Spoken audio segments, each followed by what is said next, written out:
আমরা মুক্তিযুদ্ধকে গভীরভাবে সম্মান করি এমন মন্তব্য করেছেন শফিকুর রহমান। তো দর্শক, চলুন দেখে আসি বিস্তারিত।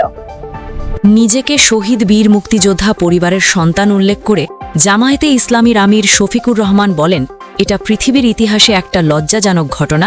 একটা দল সব সময় মুক্তিযুদ্ধের কথা বলেছে। আমরা মুক্তিযুদ্ধকে হাজারবার সম্মান করি, কিন্তু মুক্তিযুদ্ধকে আমরা ব্যবসা হিসেবে দেখতে চাই না। আমিও এক শহীদ মুক্তিযোদ্ধা পরিবারের সন্তান। আমার যে ভাই জীবন দিয়ে গেছেন, আমি বিশ্বাস করি তারা বাংলাদেশের মানুষের মুক্তির জন্য জীবন দিয়েছিলেন। কোনো দল, কোনো গোষ্ঠী, কোনো পরিবারকে রাজা অথবা রানীর সিংহাসনে বসানোর জন্য সেদিন তারা লড়াই করেননি। সোমবার মেহেরপুর, চুয়াডাঙ্গা ও ঝিনাইদহ থেকে কর্মসূচি শেষে ফেরার পথে মাগুরা আদর্শ ডিগ্রি কলেজ মাঠে নির্বাচনী সমাবেশে কথা বলেন জামায়াতের আমির শফিকুর রহমান। রাত ৮টা ৪০ সময় তিনি সভামঞ্চে ওঠেন। রাত 8:45 প্রধান অতিথির বক্তব্য দেন জামায়াত আমির। বিগত সরকারগুলোর সমালোচনা করে জামায়াতের আমির বলেন, মুক্তিযুদ্ধ পরবর্তী পর্যায়ে শাসন ক্ষমতা যারা হাতে নিয়েছিলেন তাদের থেকে শুরু করে ২৪ সালের ৫ আগস্ট পর্যন্ত পর্যায়ক্রমে যারা দেশ শাসন করেছেন, কেউ জনগণের উপর সুবিচার করে নাই। কোনো সরকার বুকে হাত দিয়ে বলতে পারবে না যে তারা দুর্নীতি থেকে মুক্ত ছিল। গত 15.5 বছর একটা ফ্যাসিস্ট শাসন এই জাতিকে খামলে খামচে শেষ করে দিয়েছে উল্লেখ করে শফিকুর রহমান বলেন, আমাদের অর্থনীতি শেষ, আমাদের বিচার বিভাগ শেষ, আমাদের সব সাংবিধানিক প্রতিষ্ঠান শেষ। ব্যাংক, বিমা কর্পোরেশন সেক্টর, ইন্ডাস্ট্রি সবগুলোকে বসিয়ে দেওয়া হয়েছে। লুটপাট করে দেশের টাকা বিদেশে পাচার করা হয়েছে। আসন্ন নির্বাচনকে জাতির জন্য টার্নিং পয়েন্ট হিসেবে উল্লেখ করে শফিকুর রহমান বলেন, আগামী 12 তারিখে 2টি ভোট হচ্ছে। একটা হচ্ছে গণভোট, আর একটা হচ্ছে সাধারণ নির্বাচন।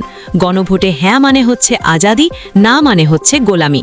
আপনারা এবার বলুন, গোলামি না আজাদি? গোলামি না আজাদি?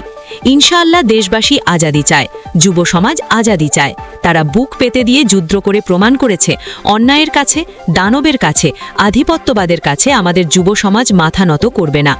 জামায়াত ক্ষমতায় এলে সব পর্যায়ে জবাবদিহি নিশ্চিতের প্রতিশ্রুতি দেন আমির। তিনি বলেন, আমাদের নির্বাচিত জনপ্রতিনিধিরা প্রতি বছর তাদের এবং পরিবারের সদস্যদের সম্পদের হিসেব দিতে জনগণের কাছে বাধ্য থাকবেন। জনগণ যাতে নিশ্চিত থাকে যে তাদের কোনো টাকা চুরি হয়ে ওনাদের পেটের ভেতরে ঢোকে নাই। আবাল বৃদ্ধ বনিতা, হিন্দু, মুসলিম, বৌদ্ধ, খ্রিস্টান সবার জন্য আমরা ন্যায় বিচার কায়েম করব। যে অপরাধে একজন পিয়নের বিচার হবে, শাস্তি হবে, একই অপরাধ করলে প্রধানমন্ত্রী ও প্রেসিডেন্টের একই বিচার, একই শাস্তি হবে ইনশাল্লাহ। অতীতের পরিবারতন্ত্র নির্ভর রাজনীতির অবসান ঘটিয়ে দেশের নতুন রাজনৈতিক সংস্কৃতি গড়ে তোলার কথা জানিয়েছেন জামায়াতে ইসলামীর আমির শফিকুর রহমান। তিনি বলেন, জামায়াত ক্ষমতায় গেলে দেশে আর পরিবারতন্ত্রের রাজনীতি থাকবে না। আজ মঙ্গলবার সকালে যশোর ঈদগাহ ময়দানে অনুষ্ঠিত এক নির্বাচনী জনসভায় প্রধান অতিথির বক্তব্যে শফিকুর রহমান এসব কথা বলেন। জামায়াতের আমির বলেন, অতীতের বস্তাপচা রাজনীতির অবসান ঘটিয়ে আমরা বাংলাদেশের নতুন রাজনীতি নিয়ে আসব, যেখানে পরিবারতন্ত্রের রাজনীতি থাকবে না। আমাদের দলের বিজয় চাই না, আমরা দেশের 18 কোটি মানুষের বিজয় চাই। ক্ষমতায় গেলে যশোর শহরকে সিটি কর্পোরেশনে উন্নীত করা হবে জানিয়ে জামায়াতের এই নেতা বলেন, যশোর মেডিকেল কলেজে 500 শয্যার হাসপাতাল, যোগাযোগ ব্যবস্থা ও ভৌত অবকাঠামো উন্নয়নের কাজও করা হবে। গণভোট প্রসঙ্গে শফিকুর রহমান বলেন, গণভোটে হ্যাঁ ভোট মানেই আজাদি, আর না ভোট মানেই গোলামি। আগামী 12 ফেব্রুয়ারি প্রথম হবে হ্যাঁ ভোট, এরপর সরকার গঠনে প্রতীকের ভোট। বিএনপির সমালোচনা করে জামায়াতের আমির বলেন, একদিকে ফ্যামিলি কার্ড, অন্যদিকে নারীদের গায়ে হাত। তাদের হাতে একজন মাও নিরাপদ হবেন না। নির্বাচনী প্রচারণায় জামায়াতের নারী কর্মীদের বাধা দেওয়ার প্রসঙ্গ টেনে শফিকুর রহমান বলেন, আমাদের কর্মসূচিতে বাধা দেওয়ার আপনারা কে?